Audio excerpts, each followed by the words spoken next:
Good morning students. So electricity का video 9 class 9 का video first, heating effect of electric current. अच्छा, heating effect of electric current के बारे में थोड़ा बहुत मैंने डिस्कस किया है। जब भी करंट किसी भी कंडक्टर से पास होता है तो वो हीटिंग इफेक्ट जनरेट करता है, उस कंडक्टर को हीट करता है। किसके कारण? रेजिस्टेंस के कारण। ये हम सबको मालूम है कि हर कंडक्टर में रेजिस्टेंस होती है और उस रेजिस्टेंस के कारण जब भी करंट उससे पास होगा तो वहां पर हीट जनरेट होगी। We have compared the resistance in the case of current और in the case of electric circuit with that of friction as in the motion over a surface. जो फ्रिक्शन का काम किसी सरफेस पे motion करते वक्त होता है, कोई भी हमारे टायर्स, अगर कार चल रही हो तो टायर्स थोड़े से गर्म हो जाते हैं, है ना। वो क्यों गर्म हो जाते हैं? क्योंकि सरफेस पे फ्रिक्शन के कारण रगड़ पड़ती है।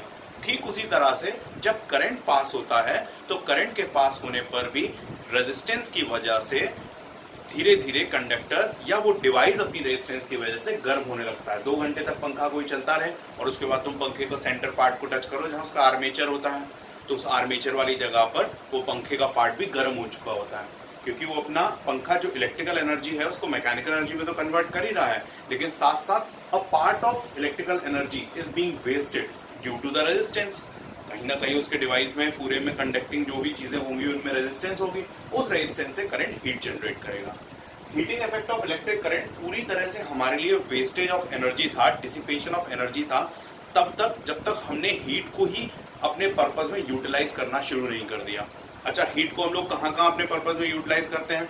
इलेक्ट्रिक प्रेस में कपड़े प्रेस करने के लिए, इसके अलावा इमर्जन रॉड में पानी गर्म करने के लिए, फिर इसके बाद टोस्टर्स में टोस्ट बनाने के लिए, और किस चीज़ में करते हैं? और हम लोग इलेक्ट्रिक केटल, है ना, इलेक्ट्रिक केटल में चाय को गर्म रखने के लिए। ऐसे बहुत सारे हमारे डिवाइसेस होते हैं घर में। हमारा जो हेयर ड्रायर्स होते हैं, उन हेयर ड्रायर्स में भी वही फंक्शन होता है। तो ये सब आपके heating effect of electric current पे बेस्ड है। अब इस heating effect of electric current में क्या चीज ऐसी होती है जो गर्म हो जाती है? यहाँ पर नाइक्रोम का एक पार्ट कॉइल में बना दिया जाता है, और ये जो नाइक्रोम किसका बना हुआ है? निकल और क्रोमियम का, निकल एंड क्रोमियम।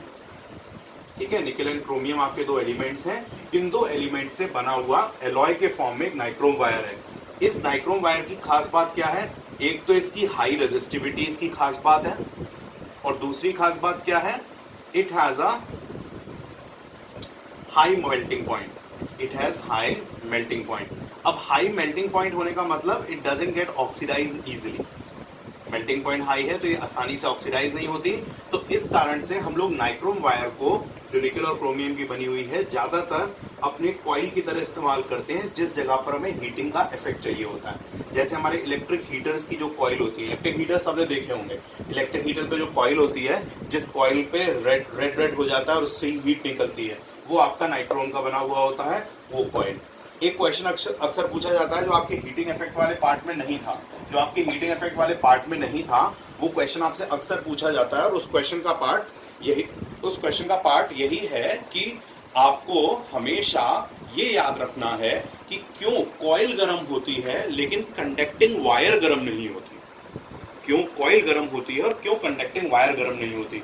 तो अगर यहां से मैंने, ये प्लग है मेरा, और यहां से मैंने इस प्लग से कंडक्टिंग वायर को कनेक्ट किया, और यहां से कंडक्टिंग वायर मेरे यहाँ हीटर तक आई, तो हीटर में रास्ते में जो कंडक्टिंग वायर है उसको मुझे किसी नाइक्रोम का बनाने की जरूरत नहीं है, वो मेरे कॉपर की बनी होगी। मुझे लो रेजिस्टिविटी मटेरियल ही चाहिए उसको बनाने के लिए, क्योंकि मुझे करंट का यहाँ पर कोई हीट नहीं चाहिए, मुझे तार गर्म नहीं करनी है। तो पूरा का पूरा करंट इस जगह पर पहुंचे, और यहाँ पर जो मेरी कॉइल लगी हुई है नाइक्रोम की, इस पर जब करंट पहुंचे तो इसमें हाई रेजिस्टिविटी के कारण यहाँ सारी की सारी हीट जनरेट हो, ताकि ये जब हीट अप हो जाए तो मैं अपनी किसी भी चीज को हीट करने के लिए इस सरफेस को यूज कर सकूं। ये कॉइल हीटेड है तो इस सरफेस में मैं जो भी चीज रखूंगा उस हीट को यूटिलाइज कर पाऊंगा। तो एक क्वेश्चन आता है, why the wire doesn't glow और wire doesn't get heated whereas the coil is? Because the wire is made up of good conducting material, we need to supply the current to the device, and in the device the nichrome wire is being used, which has high resistivity. Due to its high resistivity, it starts glowing very soon, and that glow generates heat, and that heat is taken as the output of heating effect of electric current. ठीक है। तो heating effect of electric current को हम लोग dissipation या wastage of energy की तरह बहुत सालों तक सहते रहे, आज भी सह रहे हैं। क्यों आज कैसे सह रहे हैं? आज ऐसे सह रहे हैं कि आज भी हम कोशिश करते हैं कि इस तरह के डिवाइसेस बना सकें जिन डिवाइसेस में हमारा हीट के रूप में वेस्टेज मिनिमम हो। पहले बल्ब का यूज किया जाता था, है ना। बल्ब का यूज अपने पापा या मम्मी से पूछना कि आप लोग जब हमारे बराबर थे तो आप लोग लाइटनिंग करने के लिए घर में बल्ब और ट्यूबलाइट, इन्हीं दो चीजों का इस्तेमाल करते थे। ट्यूबलाइट तो पेरिनियल कल्चर है, हमेशा से चला ही आ रहा है, लेकिन बल्ब को सबसे पहले रिप्लेस किया था CFL ने। अभी 2-3 साल पहले तक हम लोग CFLs का यूज करते थे, और अब CFLs की जगह हम लोगों ने इस्तेमाल करना शुरू कर दिया है LEDs, light emitting diodes, LEDs का इस्तेमाल करना शुरू कर दिया है। तो जो बल्ब का कल्चर था उसमें हीट ज्यादा प्रोड्यूस होती थी और लाइट कम प्रोड्यूस होती थी। तो उस बल्ब के कल्चर से हम CFL में आए, CFL में हमें लाइट थोड़ी सी बेहतर मिलने लगी, हीट में वेस्टेज कम होने लगी। LED में और हमें लाइट का आउटपुट अच्छा मिलने लगा, उतने ही वॉटेज में, है ना। तो हमारा कल्चर कैसे शिफ्ट हो रहा है, ताकि जिन डिवाइसेस में हमें हीट की जरूरत नहीं है उन डिवाइसेस में रेजिस्टेंस को हम कम से कम करते चले जाएं और हीट को रिड्यूस करते चले जाएं। इसी वजह से देखो हमारे 5 star AC, 4 star AC, 3 star AC, refrigerators में स्टार रेटिंग, ये सब कुछ बनता है। तो ये सब कुछ क्यों बनता है? सिर्फ इसलिए बनता है क्योंकि हम लोगों का जो उसमें रेजिस्टेंस है उसको रिड्यूस करते जाना और एनर्जी का मैक्सिमम आउटपुट उस पर्पस में यूटिलाइज करना जिस पर्पस के लिए वो डिवाइस है ना। अब एयर कंडीशनर आपको हीट करने के लिए तो डिजाइन नहीं है ना, जो आपका इलेक्ट्रिक बल्ब है वो आपका इलेक्ट्रिक बल्ब हीट करने के लिए डिजाइन। अब हमारा जो पंखा है वो पंखा हमें हवा देने के लिए है ना, खुद गर्म होने के लिए तो नहीं है ना। ऐसे जो भी डिवाइसेस हैं जहां पर हमें लगता है कि हमारी इलेक्ट्रिसिटी वेस्ट हो रही है अलग डायरेक्शन में, हम चाहते हैं हमारी इलेक्ट्रिकल एनर्जी का कन्वर्जन मैकेनिकल एनर्जी में हो, पंखे के केस में हीट के फॉर्म में ना हो। बल्ब के केस में हम चाहते हैं, या CFL LEDs के केस में चाहते हैं कि मैक्सिमम हमारी इलेक्ट्रिकल एनर्जी लाइट एनर्जी में कन्वर्ट हो, हीट के रूप में वेस्ट ना हो। एयर कंडीशनर में हमारे कंप्रेसर को पिकअप करने के लिए हो, जो कंप्रेसर में गैस का रोटेशन होता है उस रोटेशन को चलाने के लिए हो, ना कि इंटरनल पार्ट्स में हीटिंग करने के लिए हो। तो हम हर डिवाइस को अपनी जरूरत के हिसाब से स्पेसिफिक बनाते जा रहे हैं, और heating effect of electric current को हम दोनों पहलुओं को सीख रहे हैं। पहला पहलू क्या है हीटिंग इफेक्ट का? पहलू मतलब पहला चरण, उसका एक टाइप क्या है कि हीटिंग इफेक्ट निगेटिव साइड है, जिन डिवाइसेस में हमें हीट की जरूरत नहीं है, और दूसरी साइड हीटिंग हम लोगों का पॉजिटिव साइड है, जहां पर हम ऐसे ही डिवाइसेस का इस्तेमाल करते हैं जो हीट के पर्पस से ही यूटिलाइज किए जाते हैं। अच्छा, heating effect of electric current में मैं 2 एग्जांपल्स को थोड़ा एलैबोरेट कर रहा हूँ, एक बल्ब का एग्जांपल, एक फ्यूज का एग्जांपल। बल्ब में टंगस्टन का फिलामेंट बना हुआ होता है। पुराने अगर बल्ब तुम देखो, कोई ना कोई घर में अभी भी लगे हुए होंगे, तो उसमें जो फिलामेंट होता है वो टंगस्टन का बना होता है, टंगस्टन का सिंबल W होता है। तो टंगस्टन की ऐसी क्या खास बात है? एक्चुअली टंगस्टन जो है एलॉयज की तरह दोनों प्रॉपर्टीज जो नाइक्रोम की थी उसी तरह की प्रॉपर्टीज कैरी करता है।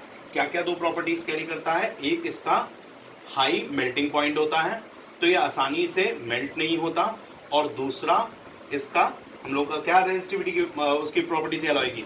हाई रेजिस्टिविटी है। तो इसका रेजिस्टिविटी भी बहुत हाई है, तो आसानी से ये जल्दी से ग्लो करना शुरू कर देता है। मोरओवर टंगस्टन के कुछ और फायदे हैं, अच्छा मैलेबल है, डक्टाइल है ना, और टेंसाइल स्ट्रेंथ भी अच्छी है, स्ट्रॉन्ग है एलिमेंट। तो ये टंगस्टन आपका एक्सक्लूसिवली बल्ब्स में इस्तेमाल होने का 3000 डिग्री सेल्सियस से ऊपर का इसका मेल्टिंग पॉइंट होता है, तो आराम से बल्ब का फिलामेंट ग्लो करता रहता है। और एक बात और कहना चाहूंगा कि टंगस्टन और एलिमेंट्स के कंपैरिजन में जब ये रेड ग्लो करता है तो इसकी ल्यूमिनस इंटेंसिटी भी हाई होती है। ल्यूमिनस इंटेंसिटी टर्म का मतलब क्या होता है?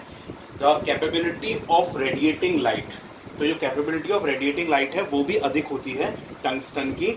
तो ये जब रेड ग्लो करने लगता है, बहुत ज़्यादा हीट को अपने पास ट्रैप कर लेता है, करंट को पास करना अलाउ नहीं करता, तो हाई रेजिस्टिविटी के कारण पूरा लाल हो जाता है, और लाल होने पर वो ग्लो करना शुरू कर देता है। इसीलिए हम लोग टंगस्टन का इस्तेमाल बल्ब में करते थे। अब आज के ज़माने में बल्ब रोशनी के लिए तो इस्तेमाल होता नहीं, पेटीज वाले पेटीज गर्म करने के लिए इस्तेमाल करते हैं, साथ साथ पेटीज डिस्प्ले में भी दिखती रहती हैं, और घड़ी वाले अगर घड़ी में मॉइस्चर चला जाए, पानी चला जाए, मोबाइल वाले सर्किट में अगर पानी चला जाए तो उस पानी को वेपोराइज कराने में, क्योंकि बल्ब के थ्रू ग्रेजुअल हीटिंग की जा सकती है, इन सब पर्पसेस में बल्ब का इस्तेमाल कर रहे हैं। तो बल्ब आज लाइट से ज़्यादा हीट के पर्पस में यूज़ हो रहा है, बट बल्ब का डिज़ाइन या जन्म सिर्फ और सिर्फ लाइट प्रोड्यूस करने के लिए हुआ था। अच्छा, फ्यूज़ के मामले में ये भी heating effect of electric current पे बेस्ड है, क्योंकि फ्यूज़ का जो वायर होता है वो बना भले ही कॉपर का होता है, ज्यादातर फ्यूज वायर्स कॉपर के बने होते हैं, रेयरली ही इस कॉपर के अलावा किसी एलॉय का फ्यूज वायर बनाया जाता है। अब कितने एम्पियर ऑफ करंट पास कराना है उस पर डिपेंडेंट होता है फ्यूज वायर की थिकनेस। एकदम थिन सा वायर होगा, है ना, अगर तुम्हें 5 एम्पियर 10 एम्पियर तक करंट पास कराना तो एकदम थिन सा वायर होगा।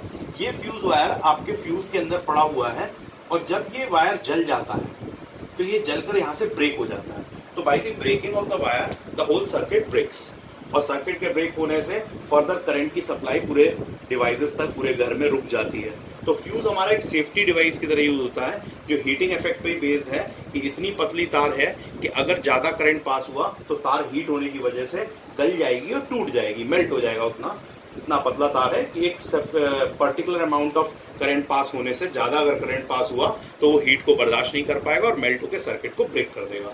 तो heating effect of electric current में इन दो का एग्जांपल अलग से एलैबोरेट करने को आ जाता है। अब जरा मैं हीटिंग इफेक्ट के थोड़ा फॉर्मूले टाइप्स में पहुंचता हूं। तो मेरा पहला फॉर्मूला पार्ट जो है हीटिंग इफेक्ट का वो ये है कि जो हम लोगों ने V इक्वल्स टू W/Q का फॉर्मूला पढ़ा था, गौर से सुनना आप सब लोग मेरी बात, जो V इक्वल्स टू W/Q का हम लोगों ने फॉर्मूला पढ़ा था, इस W/Q में क्लास 9 में सीखे हैं कि W work done is same as energy. Class 10 में ये और सीख लो कि इसको H यानी हीट एनर्जी से भी रिप्रेजेंट किया जा सकता है। तो WEH हम कुछ भी रिप्लेस कर सकते हैं। तो यहाँ पे मैं तुमसे क्या कहना चाहता हूँ कि V इक्वल्स टू तुम HQ कर दो। अब H इक्वल्स टू इससे क्या आ जाएगा VQ। ये H इक्वल्स टू VQ में H तुम्हारा क्या है, हीट एनर्जी। अब ये कौन सी हीट एनर्जी है, ये हीट एनर्जी वही एनर्जी है जो इस W वर्क डन के बराबर है। जब V potential difference Q charge के ऊपर अप्लाई होगा तो उसकी वजह से जो हीट एनर्जी जनरेट होगी वो हीट एनर्जी H है। तो H इक्वल्स टू VQ, एक किसी V पोटेंशियल डिफरेंस पे अगर Q चार्जेस में कोई शिफ्टिंग हो रही है या Q चार्जेस में की वजह से कोई हीट जनरेट हो रही है तो वो H amount of heat generate होगी। ठीक है, तो H इक्वल्स टू VQ हमारा हीटिंग इफेक्ट का पहला फॉर्मूला बनता है and that formula is same design from V equals to W/Q। Okay, बस W की जगह H लिख दिया। अब इस फर्स्ट फॉर्मूला, इसको मैं किनारे लिख देता हूं, first formula H equals to VQ। ठीक है, ये हमारा फर्स्ट फॉर्मूला हो गया इलेक्ट्रिसिटी का। अब हम लोग इस फर्स्ट फॉर्मूले का इस्तेमाल करके सेकेंड फॉर्मूला बनाएंगे। सेकेंड फॉर्मूले के लिए हमने यहाँ पर Q की जगह पर क्या रख दिया, हमारा एक I equals to Q/T relation होता था, rate of flow of charge is called current. तो हम यहाँ पर Q की जगह I इंटू T रख सकते हैं। तो हमारा रिलेशन क्या बन गया, H इक्वल्स टू VIT। ये हमारा सेकेंड रिलेशन है। ठीक है, हमने क्या किया, इस फर्स्ट वाले फॉर्मूले में H इक्वल्स टू VQ में Q को रिप्लेस करके I इंटू T रख दिया इस वाले से। तो H इक्वल्स टू VIT हमारा सेकेंड रिलेशन बन गया। चलो इस सेकेंड को भी यहाँ किनारे लिख देते हैं, बच्चों को याद हो जाएगा, ये हमारा सेकेंड रिलेशन है। अब इस जरा सेकेंड वाले को H इक्वल्स टू VIT को अगर हम पिकअप करें और बाई ओम्स लॉ हम ये मान लें कि हमें यहां से V को रिमूव करना है, तो हम V की जगह, ओम्स लॉ क्या है, V इक्वल्स टू IR, तो मैं V की जगह पे यहाँ IR रख सकता हूँ। ये IR रखा, I इंटू T किया। अब ये I इस I से मल्टीप्लाई होगा तो क्या बन जाएगा, H equals to I square RT। ये हमारा थर्ड रिलेशन है and this third relation is one of the most important relation, क्योंकि इस रिलेशन को हम लोग जूल्स लॉ ऑफ हीटिंग भी कहते हैं। This relation is also called as Joule's law of heating. ये एक्चुअली जो तुम्हारे बाकी के दोनों फॉर्मूले हैं वो हमारी एनसीईआरटी के हिसाब से H इक्वल्स टू VQ पहला है, H इक्वल्स टू VIT दूसरा, H equals to I square RT तीसरा है। लेकिन जो बेसिकली सबसे पहले जूल्स ने जिस एक्सपेरिमेंट से हीट के बारे में रिलेशन निकाला था वो H equals to I square RT था। ये H equals to I square RT जो हमारा थर्ड फॉर्मूला है, इस थर्ड फॉर्मूले को जूल ने 3 पॉइंट्स में डिफाइन किया। क्या कहा इन्होंने 3 पॉइंट्स में, कि H equals to I square RT जो है फॉर्मूला, इसमें heat is directly proportional to I square, square of the current passing through the circuit, heat is directly proportional to the resistance of the circuit and heat is directly proportional to the time for which the current passes in the circuit। तो ये 1 2 3 करके NCERT में 1 2 3 points के form में तीनों के statements भी दिए हैं, तो आपको स्टेटमेंट भी इसके रीड कर लो। और यही 3 पॉइंट, H का रिलेशन I स्क्वायर से डायरेक्ट प्रोपोर्शनैलिटी, H की डायरेक्ट प्रोपोर्शनैलिटी रेजिस्टेंस से और H की डायरेक्ट प्रोपोर्शनैलिटी टाइम से, ये 3 रिलेशन जूल के दिए हुए रिलेशन थे। तो हमारा third formula H equals to I square RT बना। ठीक है, और मोस्ट इंपॉर्टेंट क्यों है, क्योंकि इसको कहते हैं हम लोग जूल्स लॉ ऑफ हीटिंग। अच्छा, अब अगर फोर्थ रिलेशन मुझे बनाना है तो फोर्थ रिलेशन मेरा इसी H इक्वल्स टू VIT में से ही फिर से आएगा। कैसे आएगा? अब की बार बाई ओम्स लॉ में किसको रिप्लेस करने वाला हूं? आई को। तो ओम्स लॉ से अगर मैं आई को रिप्लेस करूं तो आई इक्वल्स टू क्या होगा? V upon R. तो मैं यहाँ पे आई को अगर रिप्लेस करता हूं वी अपॉन आर से, तो मेरा रिलेशन क्या बना? H equals to V square T upon R. अच्छा, कई टीचर्स कहते हैं the children should learn this formula as a parallel connection formula. इसलिए पैरेलल कनेक्शन फॉर्मूला कहते हैं क्योंकि पैरेलल कनेक्शन में वोल्टेज कांस्टेंट होता है, तो हमारे पास सिर्फ वोल्टेज के रिलेशन में है, करंट के रिलेशन में फॉर्मूला नहीं है। और इस फॉर्मूले को सीरीज फॉर्मूला कहते हैं। क्यों? क्योंकि सीरीज में आपका करंट कांस्टेंट रहता है और ये सिर्फ करंट बेस्ड है। रेजिस्टेंस तो दोनों में ही कांस्टेंट रहती है, रेजिस्टेंस को तो छेड़ो मत, लेकिन हमारा जो सीरीज कनेक्शन होता है उसमें करंट कांस्टेंट है, तो सिर्फ current based formula H equals to I square R T है और H equals to V square T upon R parallel connection का फॉर्मूला कहलाता है, क्योंकि पैरेलल में हमारा वोल्टेज कांस्टेंट होता है, ये वोल्टेज बेस्ड फॉर्मूला है। तो ये हमारा चौथा फॉर्मूला क्या बन गया? H equals to V square T upon R. ये हमारा फोर्थ फॉर्मूला बन गया, V square T upon R. तो ये हमारे चार फॉर्मूले heating effect of electric current के फॉर्मूले हैं, जो हमें चारों याद रखें। Students, third video of class 9, ठीक है। अब थर्ड वीडियो में विल ट्राई कि ये चैप्टर हम लोगों का फिनिश हो जाए, जो 2 टॉपिक्स बचे हुए हैं। तो हम लोगों ने वीडियो 2 में क्या बातें की थी? ये 4 फॉर्मूले जाने थे। अब हम लोग पावर के फॉर्मूलों पे आते हैं। पावर इक्वल्स टू होता क्या था? Rate of doing work, right ना। पावर हम लोग पी से रिप्रेजेंट करते थे। एसआई यूनिट इसका क्या होता था? एसआई यूनिट वॉट होता था, है ना। एसआई यूनिट वॉट होता था और हम लोग पावर को पी से रिप्रेजेंट करते थे। और P equals to W by T, ये हम लोगों ने क्लास 9 में पढ़ा था। अभी भी ये सीखा है कि डब्ल्यू की जगह ई को और एच को रखना अलाउड है, तो यहाँ पे एच बाई टी रख सकता हूँ। अभी रख ही सकता हूँ ना, डब्ल्यू की जगह पे मैं ई रखूँ या एच रखूँ। तो इससे हमारा पावर का सबसे पहला फॉर्मूला बनता है P equals to H by T. तो अब ये हमारे पावर के फॉर्मूले शुरू होते हैं। P equals to H by T हमारा पहला पावर का फॉर्मूला बना, ठीक है। अब इस पहले फॉर्मूले से बाकी के फॉर्मूले तैयार होंगे। कैसे तैयार होंगे? जहां जहां पे हमें एच को रिप्लेस करना है यहाँ पर, वहां हम पावर को लेकर आएंगे। तो यहाँ एच की जगह पे हम पी इंटू टी लिख सकते हैं, राइट। एच को यहाँ पी इंटू टी लिख सकते हैं। अब यहाँ पी इंटू टी लिख सकते हैं, इस जगह पे अगर मैं इसको पुट कर दूं तो मेरा एक और सेकेंड फॉर्मूला बन गया। एच की जगह P T, P into T, V Q. तो मेरा फॉर्मूला बना P equals to V Q upon T. No issues, V Q upon T हमारा फॉर्मूला बन जाएगा। सीधा एच की जगह वी क्यू रख दो तो भी यही काम हो जाएगा, राइट। अब इसके बाद हम लोगों का जो दूसरा फॉर्मूला बन गया P equals to V Q upon T. सारे के सारे फॉर्मूले इसी से बनने वाले हैं हम लोगों के। अब यहाँ हम लोगों का थर्ड फॉर्मूला बनाने जा रहा हूँ। थर्ड फॉर्मूले में H equals to V I T था। एच बाई टी अगर इस तरफ ट्रांसफर कर दिया जाए तो H equals to V I T में इस टी को यहाँ ट्रांसफर कर दें, H by T equals to V I. तो एच बाई टी को हम लोग क्या बोलते हैं? पी। तो पी इक्वल्स टू वी आई। अच्छा, एक चीज ध्यान रखो कि थर्ड ही फॉर्मूला इसका सबसे इंपॉर्टेंट था, H equals to I square R T, क्योंकि वो जूल्स लॉ ऑफ हीटिंग था। और सबसे ज्यादा important formula P equals to V I. Power का भी सबसे इंपॉर्टेंट फॉर्मूला तीसरे नंबर पे ही है। क्यों तीसरे नंबर पे सबसे इंपॉर्टेंट फॉर्मूला है पावर का? क्योंकि इसी फॉर्मूले पे बेस्ड आपको पावर से रिलेटेड डिवाइसेस मिलते हैं। जैसे मैंने अभी तुम्हें बताया कि पावर का यूनिट वॉट होता है, कोई बड़ी चीज है तो वो किलो वॉट में ले ली जाती है, राइट। लेकिन कई सारे डिवाइसेस आते हैं जो आपको वोल्ट एम्पियर में आते हैं। वोल्ट एम्पियर में डिवाइस मिलता है, वो आपसे कहता है 5 वोल्ट एम्पियर का डिवाइस है, तो 5 वोल्ट एम्पियर जो होता है वो वॉट के बराबर होता है। 1 watt is equal to 1 volt ampere. तो ये 1 वोल्ट एम्पियर जो फॉर्मूला बना वो कहाँ से फॉर्मूला बना? यहीं से फॉर्मूला बना है। 1 watt equals to 1 volt ampere, ये power equals to V I से बना। इस फॉर्मूले का हम लोग बहुत सारा उपयोग करते हैं किन जगहों पर? जो हमारे डिवाइसेस होते हैं उनमें, डिवाइसेस की पावर डिफाइन करने के लिए। हम लोग का सबसे इंपॉर्टेंट फॉर्मूला पावर का कौन सा हुआ? पी इक्वल्स टू वी आई। अच्छा, इस पी इक्वल्स टू वी आई का हमने उपयोग आपको कभी क्लास में शुरुआत में भी बताया होगा कि किसी भी डिवाइस का अगर पावर पता है, पोटेंशियल डिफरेंस हमेशा हमारी डोमेस्टिक लाइन में कितना रहता है? 220 वोल्ट। तो उस 220 वोल्ट पे आपको कोई भी डिवाइस कितना करंट ले रहा है वो पी इक्वल्स टू वी आई के फॉर्मूले से ही निकलता है। जैसे मैंने एग्जाम्पल के लिए आपसे कहा कि 10 वॉट की आपकी CFL है, वो डोमेस्टिक लाइन में 220 वोल्ट का में यूज होती है। डोमेस्टिक लाइन का वोल्टेज तो फिक्स है। अब मान लिया आपने पूछा कि कितना करंट सर एक CFL लेती होगी मेरे घर में, तो बेटा 1/22 जो कि अप्रॉक्सीमेटली 0.04 44488, हाँ 0.04 12 120 5 0.04 के आसपास ही आएगा सेकंड प्लेस।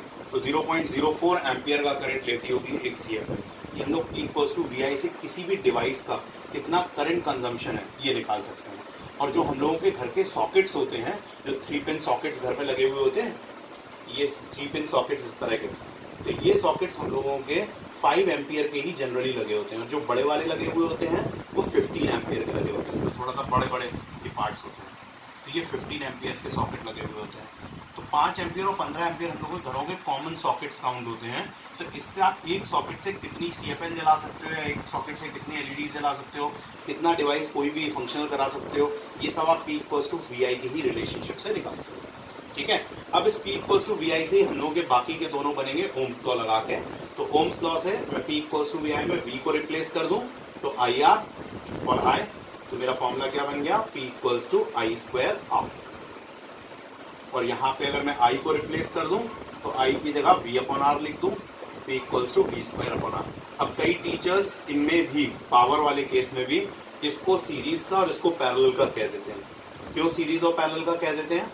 इसलिए सीरीज और पैरेलल का कह देते हैं क्योंकि इसमें आपका I कांस्टेंट है, और वो I आपका यहाँ पर सीरीज सर्किट में I कांस्टेंट होता है, और वो I जो सीरीज सर्किट में कांस्टेंट है वो I आपका यहाँ पर प्रेजेंट है, V नहीं है। और उसके बाद जो यहाँ पर पैरेलल केस में वोल्टेज कांस्टेंट होता है, और वो वोल्टेज यहाँ पे प्रेजेंट है, I नहीं है।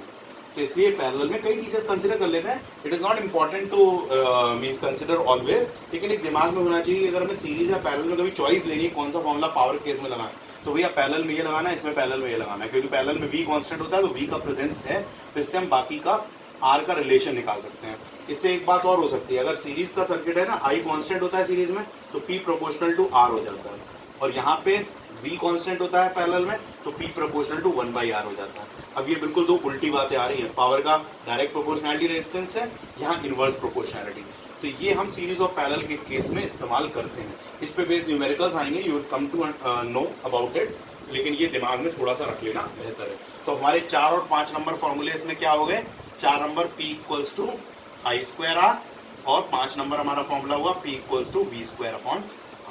तो ये हमारे टोटल फॉर्मूले हमें हीट के और पावर के याद रखने थे। इलेक्ट्रिक पावर जो है हम लोगों का टॉपिक, ये इलेक्ट्रिक पावर अभी हम लोग P के फॉर्म में पढ़ ही रहे थे।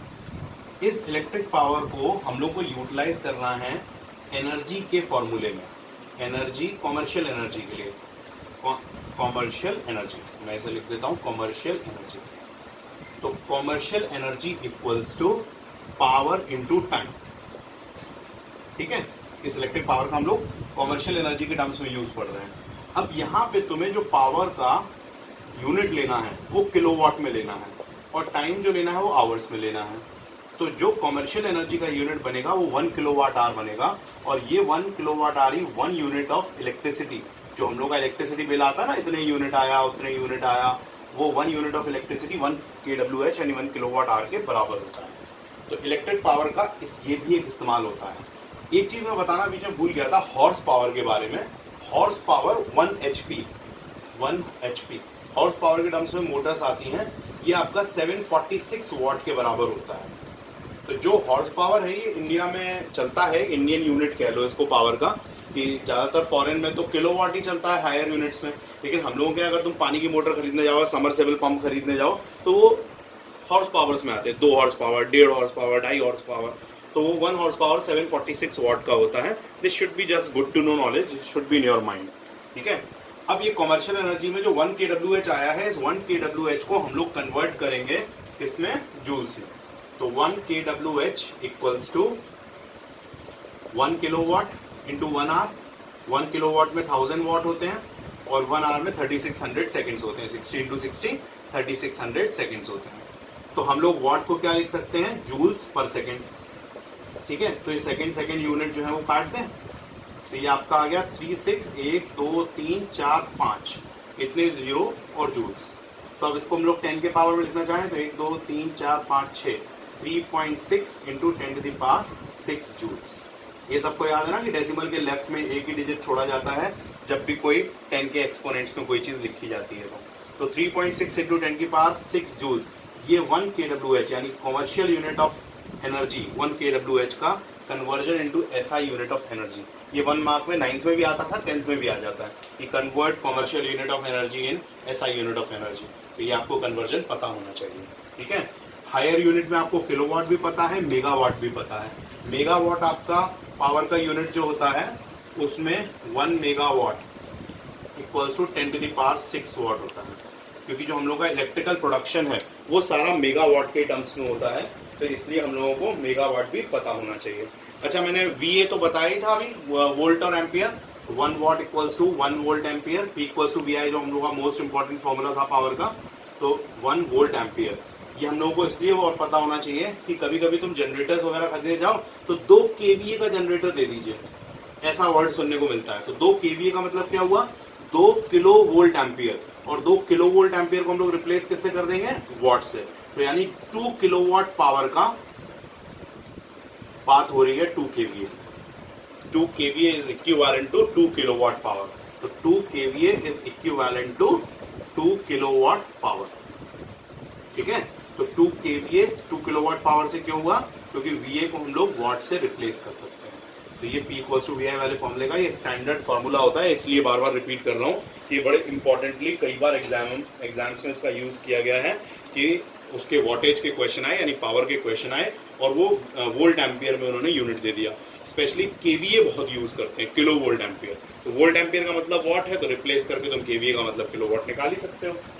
अच्छा, here we end with the topic. हम लोग का जो टॉपिक है इलेक्ट्रिकल एनर्जी का, ये इलेक्ट्रिसिटी टॉपिक हम लोग का खत्म हो रहा है। हम लोग का पेज 220 तक पूरा हो गया। ये क्लास 9 में हम लोगों का पूरा टॉपिक खत्म हो गया है। ये जल्दी पार्ट खत्म होता है, लेकिन इसकी न्यूमेरिक वैल्यू बहुत ज्यादा है, क्योंकि इससे न्यूमेरिकल्स बहुत आते हैं।